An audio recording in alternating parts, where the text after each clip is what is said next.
yin and yang of sorts.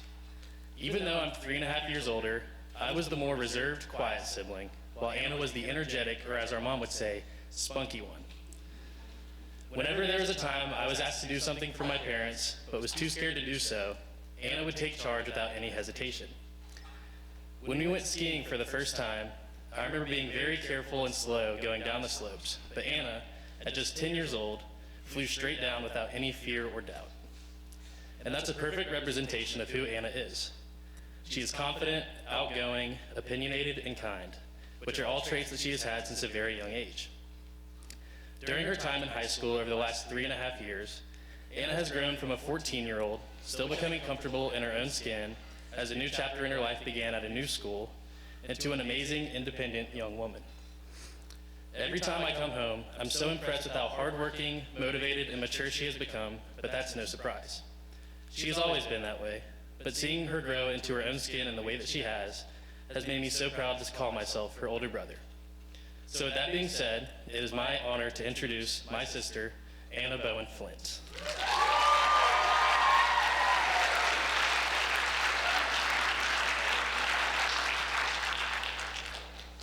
Okay.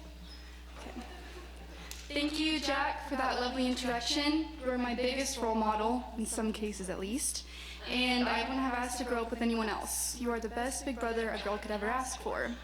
To those who took time out of their days to be here, your presence means more than words can say. To my rat Sylvie, you are the coolest, and Lan and I are so grateful to have met you. Lastly, to my amazing parents, thank you for always being my biggest cheerleaders. You guys are why I'm up on the stage today, and I'll forever be grateful for that. August 18th, 2021. Now, to some, you may not remember this day, or to others, it was just the beginning of another school year. But to me, this was the day. It was my first day at GPS. That morning, I decided to wake up earlier than usual to shower and still make it to school right before 8:30. Making sure I looked like it was on my first day, and overall, I just wanted to fit in.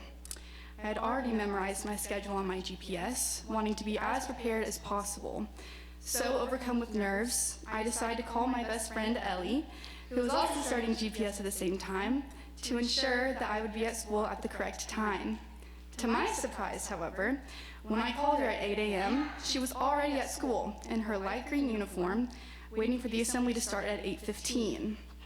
I don't remember what much after that phone call happened, but I somehow made it out of the house in a haze with a mud green dress on, making me stick out like a sore thumb, soaking wet hair, and day-old braces. On my way to school, my dad reassured me that everything would be okay. This would be a great new start for me, and he knew I would thrive in this new environment. Unfortunately, while he was giving me this heartfelt father-daughter pep talk, everything went in one ear and out the other.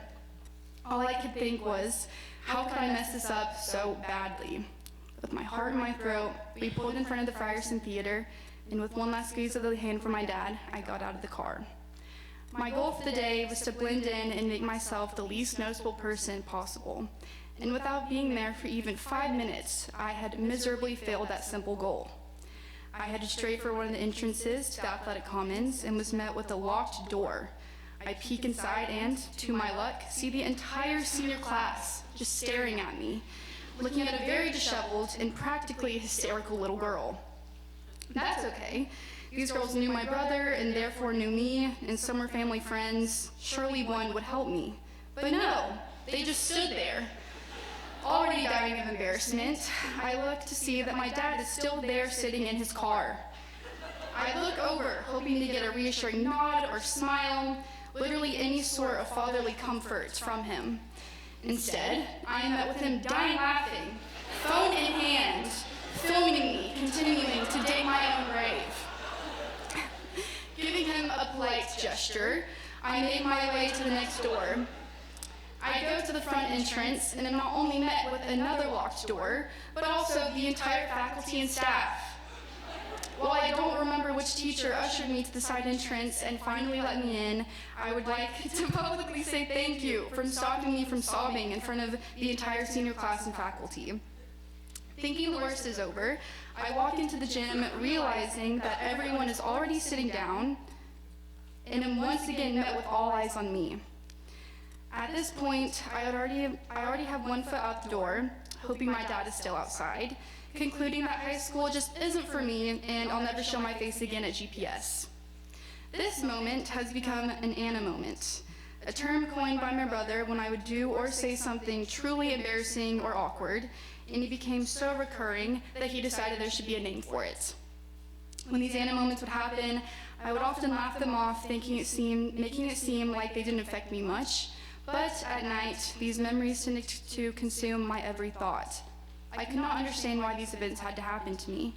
I became obsessed with them, constantly thinking about those past instances and contemplating what I could have done or said differently to avoid them. I was always looking down, counting my footsteps and the ones before them, but never looking up to see what was lying ahead of me. I eventually became stuck regarding school, my relationships, and personal growth.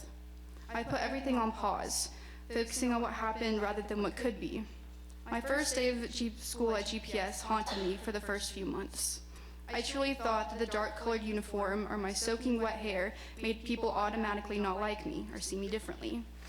But to my disbelief, when I sheepishly told this story to my friends last year, no one remembered. Though that conversation seemed trivial to others, it had become a pivotal moment for me. I finally came to terms with the fact that I had allowed my own mind to create others' opinions of myself, to simply make something out of nothing, and overall waste too much of my own time fixated on something I unfortunately had zero control over. But in the end, no one remembered, and no one cared enough to do so, because I promise you, every person has had their own version of an Anna moment. They just process them in different ways. While awkward and embarrassing moments are inevitable, it's how we react to them that will shape us. The only control you have in the situation is your reaction. So react in the way that will be the best for you overall, no matter how hard it may seem to avoid self-doubt and contemplation in that moment. While I wish it didn't take me this long to come to this understanding, I'm grateful to finally be out of that headspace, feeling I can finally catch my breath and accept the Anna moment rather than to shy away from and be embarrassed by it. But most importantly, I'm finally able to focus on the things that matter to me the most, my friends and family. The shadow of my past should not dictate my future, and neither should yours. So, to the class of 2025, on August 18th, some of us will be days away from this new chapter in our lives, and others will have already begun it. When we finally go our separate ways, make sure not to hide from these foreign moments due to our past. Turn the embarrassing stories into learning curves and grow. Don't latch on to them and let that fear interfere with your future. Thank you.